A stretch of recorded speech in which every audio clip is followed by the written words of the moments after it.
പ്രിയ പെണ്ണിലം പ്രേക്ഷകർക്ക് നമസ്കാരം. പണ്ടുകാലം പങ്ക്തിയിൽ ഞാൻ ശ്രീലത സായി. കാലം മാറി, മനുഷ്യൻ്റെ കോലവും ജീവിത രീതിയും നമ്മുടെ ജീവിതത്തെക്കുറിച്ചുള്ള കാഴ്ചപ്പാടുകളും മാറി. 5 സെൻറ്റിൽ മണിമാളികകൾ തീർത്ത് വാർക്കക്കട്ടകൾ നിരത്തിയ മുറ്റത്ത് ഒരു പുൽനാമ്പിന് പോലും കിളിർത്തു വരുവാൻ ഇടം നൽകാതെ ഒരു തണ്ട് കറിവേപ്പിലേക്ക് പോലും തമിഴിനെ ആശ്രയിക്കുവാൻ നാണമില്ലാത്തവരായിരിക്കുന്നു നാം മലയാളികൾ.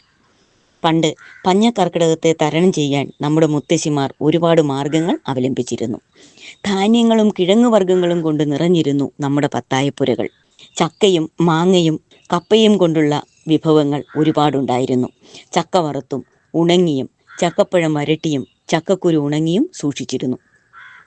കണ്ണിമാങ്ങയും മാങ്ങ വറ്റലും ഉപ്പുമാങ്ങയും കൊണ്ട് നമ്മൾ ഭരണികൾ നിറയ്ക്കും.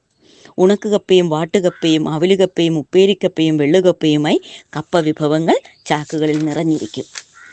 തേങ്ങയും തേനും സുലഭം. വാളംപുളിയും കുടംപുളിയും കാന്താരി ഉണങ്ങിയതും പാള കൊണ്ടുണ്ടാക്കിയ പാത്രങ്ങളിൽ ചിരട്ടകൾ കൊണ്ട് അടച്ചു വയ്ക്കും. പാവയ്ക്ക കൊണ്ടാട്ടം, നീലക്കൂവയുടെ പൊടി, കാപ്പിക്കുരു ഉണങ്ങിയത്, കുമ്പളങ്ങയും മത്തങ്ങയും കയറിൽ കെട്ടി നിലം തൊടാതെ തൂക്കി വയ്ക്കും. ഇന്ന് നമ്മുടെ ഭക്ഷണ രീതികൾ മാറി.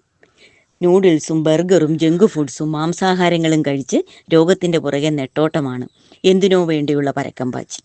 ഇന്ന് ഓണവും വിഷുവും തിരുവാതിരയും വരുമ്പോൾ സ്വന്തം തൊടികളിൽ നിന്നുള്ള പച്ചക്കറികളും കിഴങ്ങുവർഗ്ഗങ്ങളും പാടത്തെ നെല്ലിൻ്റെ ചോറും പുഴുക്കലരി കൊണ്ടുള്ള പായസവും നമ്മുടെ ഓർമ്മകളിൽ മാത്രമായി തീർന്നിരിക്കുന്നു.